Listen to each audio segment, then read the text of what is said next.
बिस्मिल्लाहिर्रहमानिर्रहीम। हम लोग बात कर रहे थे कि लाइफ के लिए सबसे इम्पॉर्टेंट एटम हमारे पास कार्बन है। उसके बाद दूसरे नंबर पे इम्पॉर्टेंट कंपाउंड जो है वो पानी है। हम जहाँ कहीं दूसरे सितारों सैयारों के ऊपर लाइफ तलाश करने की कोशिश करते हैं, वहाँ पर हम ये ढूंढते हैं कि वहाँ पानी मौजूद है या नहीं है। ठीक है, क्योंकि अगर पानी मौजूद है तो हम ये उम्मीद रखते हैं कि वहाँ हम जैसी लाइफ, हमसे मुराद जैसे हमारे शायद चले बैक्टीरिया या बाकी कोई इस तरह की चीज़ वहाँ पर शायद मौजूद हो। ठीक है, तो पानी इंतहाई इम्पॉर्टेंट है लाइफ के लिए।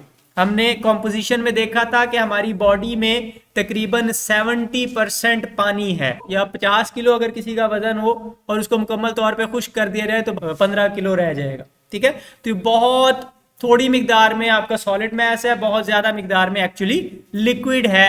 हालांकि बॉडी देखने में सॉलिड लगती है, उसकी वजह यह है कि हमारे ऊपर खाल चढ़ी हुई है, तो वो खाल सारी चीज़ों को कवर कर लेती है।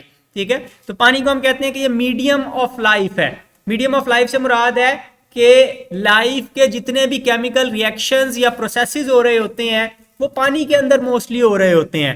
ठीक है, तो लाइफ को पॉसिबल बनाने वाले रिएक्शंस पानी के मीडियम में होते हैं। हमारी बॉडी का सबसे अबंडेंट कंपाउंड है, 65 से 89% तक पानी हो सकता है मुख्तलिफ टिश्यूज में। बोन्स जो बिल्कुल ड्राई लगती हैं उनमें भी 20% पानी होता है, और ब्रेन के सेल्स में 85% पानी है। तो अगर कोई आपको कहे कि आपके दिमाग में भूसा भरा हुआ है तो उसे बताएं कि भूसा नहीं है, पानी है। ठीक है, तो तमाम रिएक्शंस पानी के अंदर होते हैं लाइफ के, और कुछ रिएक्शंस के लिए पानी डायरेक्टली रिक्वायर्ड होता है। मसलन हाइड्रोलाइसिस, हाइड्रोलिसिस का रिएक्शन आपने पढ़ा हुआ है पहले। क्या होता है? Hydro mean water, lysis means तोड़ना। हाइड्रोलाइसिस पानी की मदद से किसी चीज को तोड़ना। ठीक है, पानी की एडिशन से किसी को तोड़ना। पानी में से एक कहीं पे बॉन्ड बना हुआ था तो वो बॉन्ड अब टूटेगा, एक जगह पे हाइड्रोजन लगा दें, दूसरी जगह पे OH लगा दें, दोनों मॉलिक्यूल एक एक लेके साइड पे हो जाएंगे। ठीक है, बच्चे पेंसिल के ऊपर लड़ रहे हैं, पेंसिल दरमियान में से तोड़ें, आधी एक को दे दें आधी दूसरे को दे दें, लड़ाई खत्म हो जाएगी। तो वो बात होती है कि दो एटम्स जो इकट्ठे रह रहे थे या दो कंपाउंड्स जो इकट्ठे जुड़े हुए थे उनको अलग अलग करना है। एक पानी का टुकड़ा यहाँ पे लगा दें, दूसरा पानी का टुकड़ा वहां पे लगा दें, दोनों सेपरेट हो जाएंगे। तो इसको हाइड्रोलाइसिस कहते हैं। इसी तरह कुछ रिएक्शंस में रॉ मटेरियल के तौर पे इस्तेमाल होता है। मसलन फोटोसिंथेसिस आपने पढ़ी हुई है, तो वाटर और कार्बन डाइऑक्साइड आपस में मिलकर ग्लूकोज बना रहे होते हैं, और ऐसे बहुत सारे और भी रिएक्शंस हमारी बॉडीज में हो रहे होते हैं। पानी की एक बड़ी कमाल की प्रॉपर्टी ये है कि वो एक बेहतरीन सॉल्वेंट है, और सॉल्वेंट होने में उसकी असल जो चीज काम आती है वो ये है कि ये एक पोलर सब्सटेंस है। पोलर सब्सटेंस कौन से होते हैं? ऐसे सब्सटेंसेस होते हैं जिनमें पॉजिटिव और नेगेटिव पोल्स होते हैं, आयंस होते हैं। आपको पता है कि ऑक्सीजन के ऊपर कौन सा चार्ज होता है? स्लाइटली नेगेटिव चार्ज होता है। कंप्लीटली नेगेटिव हम नहीं कहते, कंप्लीटली नेगेटिव मसलन सोडियम क्लोराइड में होता है तो वो आयोनिक सब्सटेंस है, तो वो नहीं हम यहाँ पे टर्म इस्तेमाल करते। यहाँ पर थोड़ा सा negative charge, partially negative charge है ऑक्सीजन के ऊपर, और पार्शली पॉजिटिव चार्ज है हाइड्रोजन के ऊपर। तो ये एक पोलर सब्सटेंस है। ठीक है, अब पोलर सब्सटेंसेस को फिर ये बड़ी हंसी खुशी डिसॉल्व कर सकता है कोई दूसरा ऐसा कंपाउंड जो इसके जैसा हो, ये बड़ी खुशी खुशी उसके साथ घुल मिल जाता है। मिसाल के तौर पे आप इसके अंदर नमक डाल के देखें जिसमें कंप्लीट पोल्स मौजूद हैं, सोडियम पे पॉजिटिव, क्लोराइड पे नेगेटिव है, डाल के देखें, नहीं भी मिक्स करेंगे थोड़ी देर में नमक खुद ही घुल जाएगा। ठीक है, इसी तरह फिर खाली नमक ही नहीं, आयोनिक सब्सटेंस ही नहीं, दूसरे पोलर सब्सटेंस मसलन ग्लूकोज है या चीनी है, गरचे उसके अंदर उस तरह कंप्लीट पॉजिटिव आयन और कंप्लीट नेगेटिव आयन नहीं बन सकते, लेकिन फिर भी ग्लूकोज के अंदर चूंकि बहुत सारे OH ग्रुप हैं, यहाँ नीचे आपको दिखाया हुआ है, तो ग्लूकोज के अंदर OH ग्रुप्स हैं, तो तो ये बड़ी आसानी के साथ पानी के अंदर डिसॉल्व हो जाते हैं। ठीक है, तो आयनिक सब्सटेंसेस डिसोसिएट हो जाते हैं पानी के अंदर, पॉजिटिव और नेगेटिव आयंस बन जाते हैं, और वो पॉजिटिव और नेगेटिव आयंस को वाटर के मॉलिक्यूल्स घेर लेते हैं। यहां पे आप देखें तो नेगेटिव आयन अलहदा हो गया, पॉजिटिव आयन अलहदा हो गया। तो यहां पर positive negative positive negative positive negative atoms की तरतीब इस तरह से बन जाती है कि वो सारे उस नेगेटिव आयन को उन्होंने घेर लिया। इसी तरह पॉजिटिव आयन की तरफ यहां वाले नेगेटिव आयंस का रुख हो गया है। ठीक है, तो वो दोनों दरमियान में अपनी अपनी खाली जगहों में बिठा लेते हैं उनको, और वो पानी के अंदर डिसॉल्व हो जाते हैं, आपको नजर ही नहीं अमूमन आते। ठीक है, यही चीज नॉन आयोनिक सब्सटेंसेस जिनके ऊपर कोई चार्जेस हो, चाहे पार्शियल चार्जेस ही हो, उनके साथ भी होती है। मसलन ग्लूकोज है तो वो भी आसानी के साथ डिसॉल्व हो जाता है, या चीनी भी आसानी के साथ डिसॉल्व हो जाती है, क्योंकि उसके पास भी काफी सारे OH ग्रुप हैं। OH के O के ऊपर नेगेटिव चार्ज है, तो वो हाइड्रोजन के साथ पार्शियल बॉन्ड्स बनाकर वो डिसॉल्व हो जाते हैं। फिर सॉल्वेंट होने में एक और बड़ी कमाल की चीज है कि पानी लिक्विड है, और लिक्विड के मॉलिक्यूल सुकून से अपनी जगह पर नहीं बैठते। ठीक है, लिक्विड्स या गैसेस के मॉलिक्यूल्स अपनी जगह पर नहीं बैठे रहते। एटम्स की इस मूवमेंट को ब्राउनियन मोशन कहते हैं। ये डिस्कवर की थी रॉबर्ट ब्राउन ने। रॉबर्ट ब्राउन कौन है भला? जिसने न्यूक्लियस डिस्कवर किया था।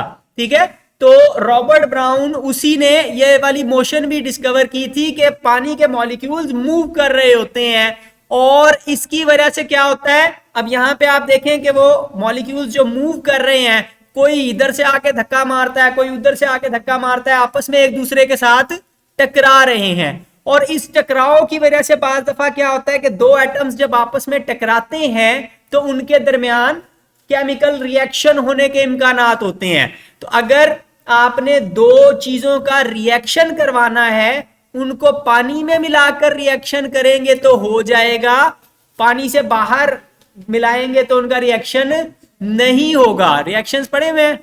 तो एंजाइम्स जो केमिकल रिएक्शंस करवाते हैं हमारी बॉडी के अंदर, सेल्स के अंदर, तो उनमें से अक्सर एंजाइम्स एक्वस मीडियम के अंदर ही काम करते हैं, यानी कि पानी के अंदर रहते हुए वो रिएक्शंस हो रहे होते हैं। ठीक है, अच्छा, अब बहुत सारे नॉन पोलर सब्सटेंसेस को पानी डिसॉल्व नहीं कर सकता। मसलन पानी के अंदर तेल मिक्स नहीं होता, तो उसकी वजह से फिर अब ये नहीं है कि ये पानी की बुराई बन गई, बल्कि वो डिसॉल्व ना होना भी पानी की अच्छाई बन गई, कि फिर आप ऐसी चीजों से जिनको पानी डिसॉल्व नहीं कर सकता, उनसे आप चीजों के दरमियान रुकावटें बना सकते हैं, दीवारें बना सकते हैं कि यहां की चीज वहां ना जाए। अगर पानी होगा तो यहां से मॉलिक्यूल मूव करके वहां चला जाएगा। बीच में कोई ऐसी चीज लगा दें जिसको पानी डिसॉल्व नहीं कर सकता, तो वो चीजें क्रॉस करके नहीं जाएंगी। और इसी वजह से हमारी प्लाज्मा मेम्ब्रेन किस चीज की बनी हुई है? फैटी एसिड्स की। फैटी एसिड क्या होते हैं? लिपिड्स होते हैं। ठीक है, तेल है, चिकनाई है बेसिकली, तो वो तेल या चिकनाई की दीवार बनाई हुई है, इस वजह से उसमें से वो नहीं गुजर सकता। तो इनसॉल्युबल सब्सटेंसेस, ऐसे सब्सटेंसेस जो हाइड्रोफोबिक हों। हाइड्रोफोबिक किसे कहते हैं? फोबिया कहते हैं खौफ को। हाइड्रोफोबिक जो पानी से खौफ खाता हो, तो खौफ खाने से मुराद ये है कि वो पानी के साथ आसानी से मिलता ना हो, जुड़ता ना हो, तो उनको हम इस्तेमाल करते हैं बैरियर्स बनाने में। ठीक है, दीवारें बनाने में, रुकावटें बनाने में। मसलन प्लाज्मा मेम्ब्रेन है, या न्यूक्लियस की मेम्ब्रेन है, ये माइटोकॉन्ड्रिया की मेम्ब्रेन है, एंडोप्लाज्मिक रेटिकुलम की मेम्ब्रेन है, तो सारी मेम्ब्रेन्स एक कमरे को दूसरे से अलग करने के लिए आपने दरमियान में लिपिड्स लगा दिए हैं। ठीक है, अब हाइड्रोफोबिक की एक मिसाल यहाँ पे दिखाई हुई है कि वो रंगीन तेल ऊपर छिड़का हुआ था दूध के। ये घर में आप एक्सपेरिमेंट कर सकते हैं। लिक्विड फूड कलर मिल जाता है, तो वो फूड कलर और पानी में मिलाकर, तेल में मिलाकर नीचे डाला हुआ है। जब वो साबुन डालते हैं उसके ऊपर, तो फौरन तेल दूर भागता है उससे। साबुन एक हाइड्रोफिलिक कंपाउंड है, तेल एक हाइड्रोफोबिक कंपाउंड है, तो वो एकदम से परे को भागता है और वो खूबसूरत सा डिजाइन बन रहा है। वो हाइड्रोफोबिक और हाइड्रोफिलिक का फर्क दिखाया हुआ है कि एक बंदे की जो शर्ट है वो हाइड्रोफोबिक है, दूसरे की नॉर्मल शर्ट है। जब कीचड़ उसके ऊपर डाली जाती है तो हाइड्रोफोबिक वाले को वो टच भी नहीं करता, ठीक है, वो उसके ऊपर स्प्रे किया हुआ है जो हाइड्रोफोबिक सब्सटेंस है, ठीक है, तो उसकी वजह से वो पानी उसके साथ चिपकता नहीं है कपड़ों के साथ, यानी कपड़ों के ऊपर दीवार बन गई हाइड्रोफोबिक की, ठीक है। अब वो कीचड़ क्रॉस करके दीवार को कपड़ों तक नहीं पहुंच सकता और वो सारे का सारा बाहर गिर जाता है। फिर पानी की एक बड़ी कमाल की कैपेसिटी है कि वो हीट एब्जॉर्ब कर सकता है, ठीक है, बहुत ज्यादा मिकदार में हीट एब्जॉर्ब करने की कैपेसिटी रखता है और पानी का टेम्परेचर आसानी के साथ तब्दील नहीं होता, यानी कि बहुत ज्यादा हरारत एब्जॉर्ब करने के बावजूद उसका टेम्परेचर चेंज नहीं होता, ठीक है। हीट को मेजर करने का एक पैमाना है स्पेसिफिक हीट कैपेसिटी, ठीक है। स्पेसिफिक हीट कैपेसिटी से मुराद ये होती है कि 1 ग्राम पानी ले लें, इतना थोड़ा सा पानी, और उसका टेम्परेचर 15 डिग्री सेंटीग्रेड से 16 डिग्री सेंटीग्रेड पर ले जाने के लिए कितनी कैलोरीज चाहिए होंगी, ठीक है। कैलोरी से मुराद है, कैलोरी पैमाना है किस चीज का, अमाउंट ऑफ एनर्जी, ठीक है, कि एनर्जी की मिकदार कितनी है उसको मेजर करने के लिए, हीट की मिकदार कितनी है उसको मेजर करने के लिए आप कैलोरीज का वर्ड इस्तेमाल करते हैं। तो पानी की हीट कैपेसिटी 1 है, ठीक है, लेकिन दूसरी चीजों की हीट कैपेसिटी इससे कम होगी। कम होने का मतलब है कि वो बहुत ज्यादा हीट एब्जॉर्ब नहीं करती, बड़ी जल्दी अपने आप को बदल लेती हैं, खुद गर्म हो जाती हैं बड़ी जल्दी, कम हरारत देने से भी। अब इसका फायदा क्या है, इसका फायदा ये है कि ये टेम्परेचर स्टेबलाइजर के तौर पे इस्तेमाल होता है हमारी बॉडीज में भी और बाकी जगहों पे भी। मतलब जब आप धूप में फिर रहे हैं तो आप देखेंगे कोई बेंच है तो वो अच्छा खासा गर्म हो गया है, लेकिन आपकी बॉडी इतनी जल्दी गर्म नहीं होती क्योंकि आपके अंदर काफी सारा पानी, मतलब बाकी आपके फीचर्स भी काम कर रहे हैं हीट को बाहर निकालने के लिए, लेकिन एक फैक्टर ये भी है कि वो जो 70% पानी के भरे हुए आप गुब्बारे हैं, वो जिस तरह यहाँ पे देखें तो आग पे रखने से भी गुब्बारा नहीं फट रहा। नॉर्मली आग के ऊपर गुब्बारा रखिए तो क्या होगा, यहाँ पे ट्रिक क्या है, अंदर थोड़ा सा पानी भरा हुआ है तो वो सारी हीट पानी खुद एब्जॉर्ब कर रहा है, रबड़ को गर्म नहीं होने दे रहा, हालांकि हीट रबड़ में से गुजर के उस तक आ रही है, उसके बावजूद वो उसको फटने नहीं दे रहा, उसको गर्म नहीं होने दे रहा, ठीक है।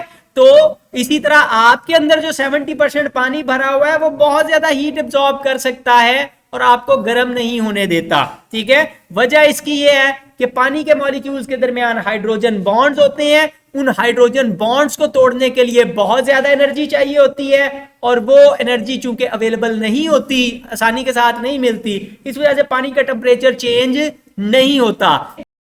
पानी की एक और इंपॉर्टेंट प्रॉपर्टी है उसकी हीट ऑफ वेपराइजेशन। अब जब किसी लिक्विड के मॉलिक्यूल ने एवेपोरेट होना होता है तो उनको काफ़ी ज़्यादा एनर्जी चाहिए होती है लिक्विड से गैस में कन्वर्ट होने के लिए। अब पानी के कुछ मॉलिक्यूल अगर एनर्जी एब्जॉर्ब करके लिक्विड स्टेट से गैस में चले जाते हैं तो पीछे जो पानी रह जाता है उसमें से ओवरऑल एनर्जी कम हो जाती है, या हम उसको कहते हैं कि वो अब ज़्यादा ठंडा हो गया है क्योंकि उसकी एनर्जी बाकी मॉलिक्यूल्स लेके चले गए हैं। तो जिस वक्त वेपराइजेशन हो रही होती है उस वक्त मॉलिक्यूल्स हीट एब्जॉर्ब करते हैं और इस हीट को हम रिप्रेजेंट कर सकते हैं कैलोरीज में। तो 1 ग्राम पानी को वेपराइज करने के लिए जितनी हीट रिक्वायर्ड होती है वो उसकी हीट ऑफ वेपराइजेशन कहलाती है। पानी की specific heat of vaporisation 574 kilocalories per KG है और ये प्रॉपर्टी फिर बहुत इंपॉर्टेंट रोल प्ले करती है लाइफ के लिए। कैसे? ऐसे कि जो हीट हमारी बॉडी में प्रोड्यूस हो रही है जब हम खुराक को जलाते हैं, उससे एनर्जी प्रोड्यूस करते हैं, तो हमारी बॉडीज ओवर हीट हो सकती हैं, और या हम धूप में खड़े हुए हैं तो उस वक्त हम ओवर हीट हो रहे हैं सूरज से गर्मी एब्जॉर्ब करके। बाहर आप देखते हैं पत्थरों का, किसी बेंच का टेम्परेचर बहुत ज्यादा हो जाता है, लेकिन हमारी बॉडी का टेम्परेचर बहुत गर्म नहीं होता। तो वो क्यों गर्म नहीं होता? वो होता है पानी की वजह से। पानी क्या करता है, हम पसीने के जरिए से, या जानवरों को आपने देखा है तो वो हाँप के मुंह से सांस लेकर वो उनकी बॉडी की सरफेसिस से पानी एवेपोरेट हो रहा होता है, और वो पानी जब एवेपोरेट हो रहा है तो वो बहुत ज्यादा एनर्जी लेकर उड़ रहा है, और उसकी वजह से बाकी की जो हमारी बॉडी है वो ठंडी हो जाती है। यही काम पत्तों में भी होता है, पत्ते भी मुसलसल पानी को एवेपोरेट कर रहे होते हैं, और उसकी वजह से उनमें से भी फिर उनकी सरफेस भी ठंडी रहती है। फिर पानी की एक और इंपॉर्टेंट प्रॉपर्टी है आयोनाइजेशन। पानी आयोनाइज हो जाता है, आयंस में कन्वर्ट हो जाता है, गर्चे ये बहुत थोड़ी मिकदार में हो रहा होता है, रिवर्सिबल रिएक्शन है, पानी कन्वर्ट होता है पानी के आयंस में, आयंस वापस मिलते हैं, पानी बना लेते हैं, और हम कहते हैं कि डायनामिक इक्विलिब्रियम चल रहा है, कि दोनों डायरेक्शंस में इक्वल अमाउंट में आयंस बन रहे हैं या मॉलिक्यूल्स बन रहे हैं। तो 25 डिग्री सेंटीग्रेड पे H पॉजिटिव और OH नेगेटिव आयंस की कंसेंट्रेशन तकरीबन 10⁻⁻7 मोल्स पर लीटर होती है। ये बहुत थोड़ी मिकदार है, लेकिन हमारी बॉडी इसको इस्तेमाल कर सकती है। मिसाल के तौर पे वो H पॉजिटिव को अलहदा कर ले, और जो हमने सोडियम क्लोराइड खाया है उसमें से क्लोराइड को अलहदा कर ले, तो H पॉजिटिव और Cl नेगेटिव मिलकर हाइड्रोक्लोरिक एसिड बन सकता है, जो हमारे मैदे में बनाया जाता है, फॉर एग्जांपल फूड को डाइजेस्ट करने में हेल्प करता है। इसी तरह OH नेगेटिव और सोडियम को मिलाकर आप सोडियम हाइड्रोक्साइड बना सकते हैं किसी जगह पर बॉडी में। अगर बेस की रिक्वायरमेंट है, बेसिक एनवायरनमेंट चाहिए किसी रिएक्शन के लिए, तो वहां पर सोडियम हाइड्रोक्साइड जाकर बेस वाला काम कर सकता है। तो हमारी बॉडी में ये आयंस फिर इंपॉर्टेंट रोल प्ले करते हैं बहुत सारे रिएक्शंस के अंदर, और हमारी बॉडी के डिफरेंट पार्ट्स में पीएच मेंटेन करने का भी काम करते हैं। पानी की एक और इंपॉर्टेंट प्रॉपर्टी है कि वो एक अच्छा लुब्रिकेंट है। जिस भी किसी ने अगर बाइक चलाई है तो उसको पता है कि थोड़ी सी हल्की सी बारिश होती है तो रोड बहुत ज्यादा स्लिपरी हो जाती है, और फिर वहां पे अक्सर बाइक्स गिर रही होती हैं जैसे ही बारिश शुरू होती है। तो बेसिकली पानी फ्रिक्शन को रिड्यूस कर सकता है, और ये प्रॉपर्टी फिर हमारी बॉडी में इस्तेमाल होती है मुख्तलिफ जगहों पर फ्रिक्शनल डैमेज से रोकने के लिए, रगड़ से बचाने के लिए। मिसाल के तौर पे हमारी आंखों की सरफेस मुकम्मल तौर पर हर वक्त पानी के साथ तर रहती है, जिसकी वजह से जब हम पलकें झपकाते हैं तो फिर वो हमारी आंखों से रगड़ खाने से वो डैमेज नहीं होता। जिन लोगों ने चश्मा इस्तेमाल किया हुआ उनको पता है कि हालांकि शीशा एक हार्ड सरफेस है, लेकिन वो एक नरम मुलायम कपड़े से भी आप साफ करते रहें तो कुछ ही दिनों में उसके ऊपर स्क्रैच पड़ जाते हैं, लेकिन हमारी आंख के ऊपर स्क्रैच नहीं पड़ते क्योंकि वो मुसलसल लुब्रिकेटेड होती हैं। इसी तरह हमारे जॉइंट्स के अंदर साइनोवियल फ्लूइड पाया जाता है। जॉइंट्स वाले चैप्टर में हम जाकर देखेंगे कि जॉइंट्स के अंदर कैविटीज होती हैं। मसलन घुटने का यहाँ पर स्ट्रक्चर आपको दिखाया हुआ है, तो उसके अंदर एक खाना बना हुआ है, उसके अंदर एक जेली लाइक मटीरियल भरा हुआ है, और वो फिर जब आप छलांगे लगाते हैं, भागते दौड़ते हैं, तो उस वक्त आपको आपके घुटनों के दरमियान वो कुशन के तौर पे फ्लूइड फील्ड कैविटी काम करती है, और उससे आपको चोट नहीं लगती, घुटने डैमेज नहीं होते। इसी तरह हमारे इंपॉर्टेंट ऑर्गन्स, फॉर एग्जांपल हमारे ब्रेन और हमारे दिल के इर्द गिर्द कवरिंग्स चढ़ी हुई होती हैं जिनके अंदर लिक्विड भरा हुआ होता है, और उससे फिर जब आप भागते दौड़ते हैं, छलांगे लगाते हैं, तो उस वक्त प्रोटेक्शन मिलती है और डैमेज नहीं होता इंपॉर्टेंट ऑर्गन्स को।